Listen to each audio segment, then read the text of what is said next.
Click the link in the description to visit aora.com for all your Elden Ring needs. Check out the discounted Steam, Xbox, and PlayStation gift cards for key savings. Greetings, Elden Ring Guru here, and today what I'm going to do is give you a complete breakdown of Promised Consort Radahn, as well as his second form, Consort of Miquella. His weaknesses will become our complete strengths. He's got 46,134 HP, which increases to 47,579 on New Game Plus.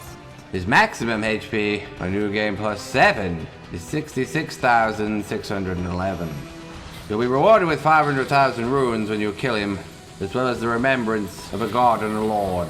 It can be used to either gain a further 50,000 runes, or you can give it to Enya at the Round Table held, in exchange for either the Incantation Light of Miquella, or a choice of the Great Sword of Radahn, Lord or Light versions. Out of all of the types of physical damage, weapons with the Pierce type cause the most damage to him, with only 20% absorption. Standard, slash, and strike all deal equal amounts of damage, with a 40% absorption rate. Of all of the elemental types of damage, Holy does the most damage, but only during the first phase, as there's no absorption during phase 1. Magic, Fire, and Lightning all have absorption rates of 40%. And of all of the resistances, he is least resistant to Scarlet Rot, followed by Hemorrhage, Frostbite, and Poison. He's completely immune to Madness and Sleep. His moveset for phase 1 is as follows. At the start of the fight, he'll usually use his Gravity Rush attack, where he will jump towards you while spinning his two swords. This move ends with an explosion, but it is easily avoided by dodging towards him just before he lands. Another gravity attack that he'll use is where he will pull you towards him and then slam the ground using gravity to force spikes upwards to damage you further. The damage you take from this move can be limited by blocking with a shield with high magic defense, combined with buffs such as Skull and Shield. He has a number of sword combos that you can either learn the timing of each swing to dodge through, or use a shield with 100% physical damage negation to handle them all with ease.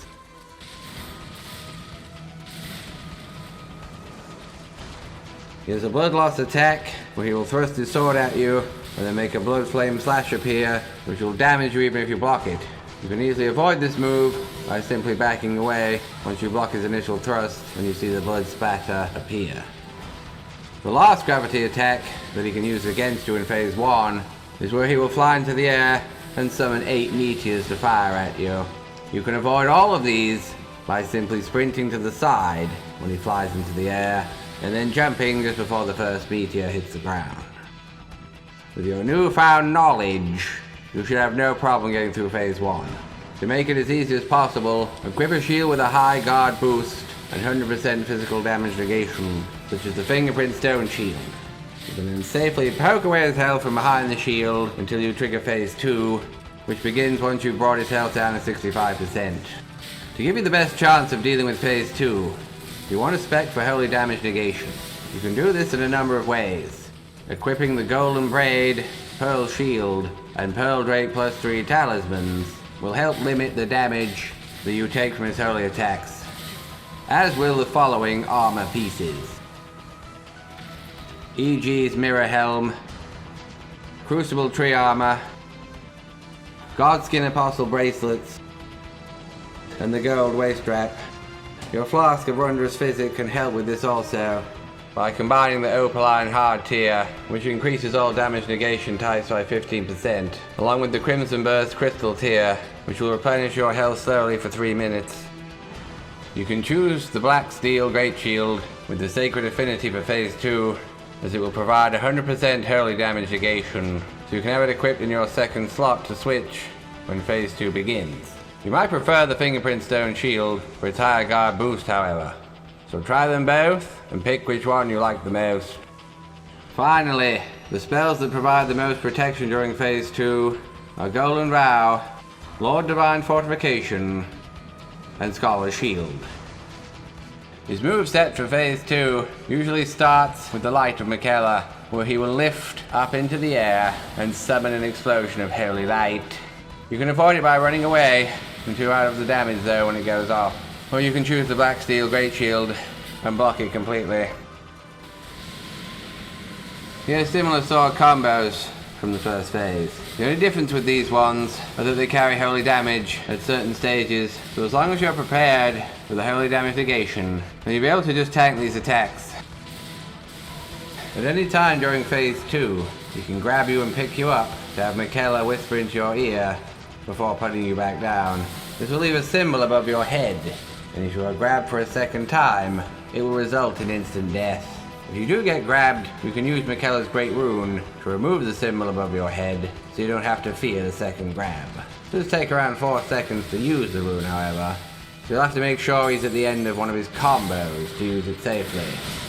If you don't want to take the risk of using the rune to remove the symbol, you can avoid the grab by simply backstepping or rolling when you see Radahn jump towards you. At mid-range, he will sometimes glow and dash sideways, then teleport in front of you and attack 3 times. You can attempt to dodge roll through this or just block it safely. Your call. He has another move at mid-range where he will raise his swords above his head and glow with holy light before rushing through you, which will damage you if you're caught in it. You can avoid this one by moving sideways as he's winding up to do the attack. Just like in phase 1, he has the gravity meter attack, but this one has extra moves at the end. You can dodge the meteors like in the first phase, but as soon as you've jumped over them, you're ready to block or roll as he follows them up with 6 additional sword swings. When you're far away from him, he has the holy light discus that he can fire towards you. It can be rolled through or blocked. The more holy damage negation that you have, the less damage you'll take. His most deadly attack is the Holy Meteor Crash, which you will only use once his health gets to around 20%. You'll stomp his foot, and his swords will glow before flying upwards. This is your cue to run in the opposite direction, and keep an eye on the sky for the light, as you want to be running sideways to it. Once he hits the ground, roll twice to avoid the explosion. And that's his entire moveset. Now that you know his strengths and weaknesses, you should have no trouble taking him down. If you still can't do it, then use one of my other guides, as I've made videos on different ways to easily kill him.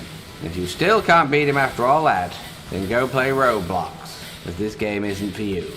Check the channel for loads of guides for all the tough bosses of Elden Ring, DLC, and the main game, and subscribe and click that notification bell to never miss a video. You'll love it.